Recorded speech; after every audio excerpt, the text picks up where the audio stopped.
All right, so we're here at PAX East. We have the amazing game 30XX here. Hey. If you guys know anything about Mega Man, you know this game is going to be a lot of fun. So, man, introduce yourself. Tell me who you are, what you do. Hey, I'm CK. I'm a creative director for Batterystaple Games. This is 30XX. It's kind of like co-op roguelike Mega Man X. Yeah, so, classic action platformer gameplay meets random level generation, so it's always a fresh set of challenges every time you play, and a fresh set of tools we're going to give you to overcome those challenges with, and multiplayer, so you can enjoy it with a buddy either online or on the couch. Okay. Now, let me ask you, how did you guys come up with the idea for 30XX? What's the reason behind it, and things like that? So 30XX is a sequel to our first game, 20XX, that we worked on. It was the first game we made as developers. Back in like 2013, I was in my late 20s. It was the first time in my life that I'd had like some amount of money and not a wife or kids who'd be really upset if I blew all of it on trying to make games.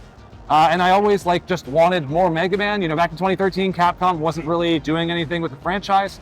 And I figured, how better to get more Mega Man than to make a very replayable, fresh feeling Mega Man. And so we went ahead and made 20XX. And even 4 years after having made that, I'm incredibly proud of what we managed to pull off with the game, having never made a game before. But there's still so much more we kind of felt was still on the table, so much more we still wanted to do. And so we kind of prototyped around for a little bit, kind of figured out what might be next for us and said, no, we got to do this while it's here. Let's make 30XX. And so here we are. Okay.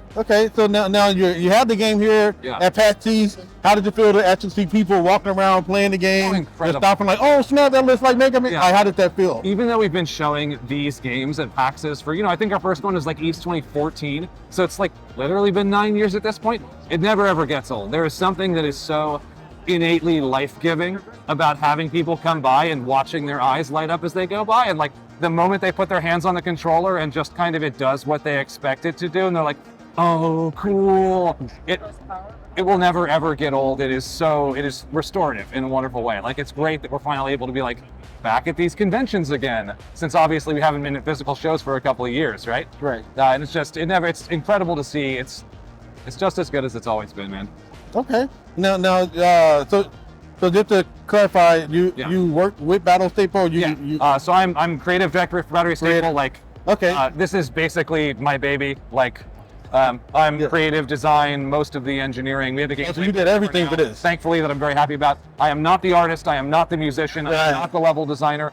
I did not build our level editor, and thankfully, our level editor creator also is now doing gameplay programming stuff for us. So I have some help there.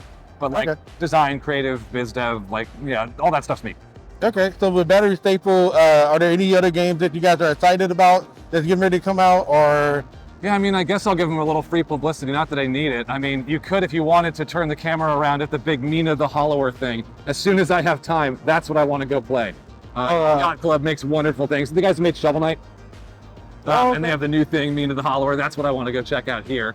Okay. Other than that, there's a Diablo 4 beta running pretty soon. I'm way into that.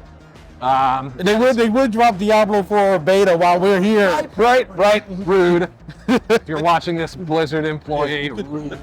Give us assets. Give us so assets. much stuff. You know that Valve just announced Counter-Strike 2. After CSGO has been out for over a decade, however long it's been. They're making more Counter-Strike. Pretty stoked about that. I don't know, man. So many things. When we finally finish PAX and get to go home, my laundry list of things to play is just 20 miles long. All right, so you were talking about the random level generator within 30XX. How did you guys come up with that idea? Because most games they have a standard set of levels. You guys said, no, we're going to randomize it. So the kind of core concept behind it, why we did it in the first place, was that we knew we wanted something really, really replayable. And I don't think static levels would get us where we want to be there. The levels were exactly the same every time you play through. Those games can still be replayable. You can go back and play a Mega Man game again and sort of route through the levels a little differently, figure out what boss powers to get when. But if they're still the same levels, you'll still see the same challenges. You'll sort of muscle memory your way around it. Right. With 30XX, what we really want for the player to do is really get cozy with the game and learn it. We want knowledge to the choices you make as you play to be a big piece of the experience. And in order to make that effective, you kind of have to throw different stuff at the player each time. And so we basically built this system where we make level segments called chunks that then the game sort of picks out of a hat every time it's making a level. It says, I know I need some of these and some of these and some of these and some of these, and it pulls them all out of random buckets and stitches them all together, and then sort of populates those with like platform types and enemies and power-ups and stuff like that, to sort of give you a pretty fresh experience each time. Okay. And last question I want to ask you, got, well, two questions. Let's do it. The first question you talked about like the Mario Maker, being an influence for people being able to design design levels. Yeah. Have you played any of the user-generated levels yet? And So have they made you rage yet?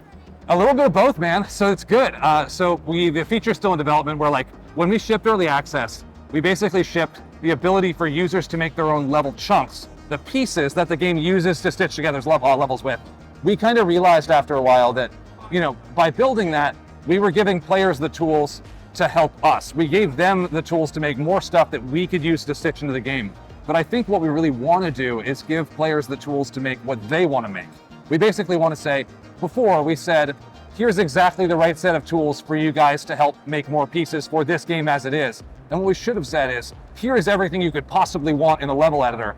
Show us what you got. And so that's kind of the direction we're moving in now. So that feature's still in development, but it is in front of some of our like very, very sort of private early access users too, sort of getting some early feedback, seeing what people are coming up with. And there's a lot of good stuff, and there's a lot of rage bait too, which is how it should be. That's how these kinds of games should be. Yeah. Long as it's not rage-inducing like Cuphead, I'll be okay. It's not that hard. Yeah, it's not that bad. Not only is it not that hard, but even in the places where it is, 30XX has a really robust assist mode that lets you basically, if the base game is a little bit challenging, which it is, it's definitely not an easy game. It's not Cuphead hard, but it's not an easy game. It lets you sort of configure like how much damage the player takes, how much health the enemies have, how quickly the game clock moves. So like no matter what part of the game is like a little bit tough to sort of get into, you can sort of tweak these levers until you kind of find the right tension for yourself. Like so much of the challenge of making games like this is that these games are most fun when there's like a certain amount of like difficulty tension, challenge tension when you're playing.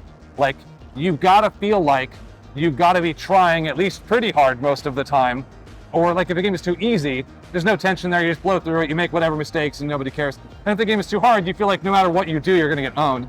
Right. And so like finding that right difficulty band is like very difficult, and assist modes get us a good way there too. Because people that are like, this base game is too difficult, have a very easy way to set the game to exactly what's comfortable for them. Because like, all we care about is that the person playing has fun. The rest of it doesn't matter. Okay, cool. Yeah. Is there anything else you want to add about Batterystaple Games? What's coming up? Big stuff is, I guess, the, let's see. So we're in early access on Steam right now. You can buy the game today. It's also on sale while we're here at PAX. On top of that, our previous game, 20XX, is also on sale this week while we're here at PAX. While we're in Steam early access, we're not on anything except for PC, but when we get to 1.0, which will be sometime later this year, we don't know exactly when yet. When we get to 1.0, we're going to release a whole bunch more content for the game, as well as release it for at least one console, but we're not promising which one that is yet. Okay, cool. Yeah. You heard it here. We're here at PAX East, the Batterystaple Games and 30XX. Thank you guys for tuning in. Don't hit that like and subscribe. We'll see y'all with the next game. Nice.